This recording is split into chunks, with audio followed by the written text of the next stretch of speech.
Hello tout le monde, j'espère que vous allez bien. Alors si comme moi vous êtes fatigué après votre journée de boulot et que vous n'avez pas envie de passer des heures en cuisine, ou encore que vous êtes pressé le matin et que vous n'avez pas vraiment le temps de prendre un bon petit déjeuner, ou alors que votre vie de famille ou vos activités vous prennent du temps et de l'énergie et que vous n'avez qu'une envie, c'est d'engloutir le premier truc qui vous passe sous la main, je vais alors vous donner quelques astuces pour bien manger tout en ne perdant pas trop de temps, avec en prime une recette d'overnight porridge.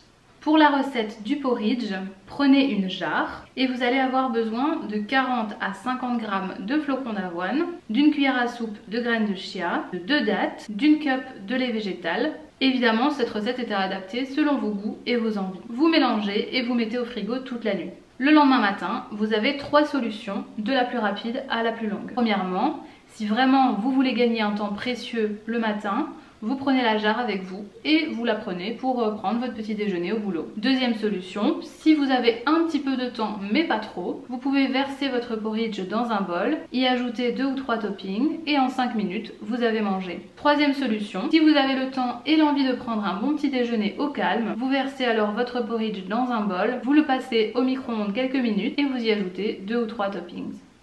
En bref, pour gagner du temps, je vous donne mes 3 astuces. Ma première astuce, vous pouvez préparer vos repas à l'avance. Pendant que votre repas du soir cuit par exemple, préparez votre porridge pour le lendemain. Ça prend maximum 5 minutes. Ainsi, le lendemain, vous n'avez qu'à choisir entre l'option 1, 2 ou 3 en fonction du temps dont vous avez. Ma deuxième astuce, qui découle un petit peu de la première, c'est simplement de préparer vos repas en plus grosse quantité. Vous pouvez alors mettre au frigo ou au congélateur pour les semaines et les mois à venir et vous aurez ainsi des repas tout prêts que vous n'aurez plus qu'à réchauffer le moment venu. Vous avez sur internet des centaines, des milliers de recettes de meal prep, donc de préparation de repas à l'avance, qui pourront vous donner des idées en fonction de ce que vous aimez. Ma troisième et dernière astuce, si vous savez que vous allez avoir une semaine chargée par exemple, misez sur des produits rapides à cuisiner. Alors attention, je parle pas de la pizza surgelée à mettre réchauffer au four, non. Je parle de bons produits mais qui vont vite à préparer, à cuisiner. Par exemple, choisissez des légumes surgelés plutôt que des légumes frais. Les légumes surgelés sont aussi bons que les légumes frais, simplement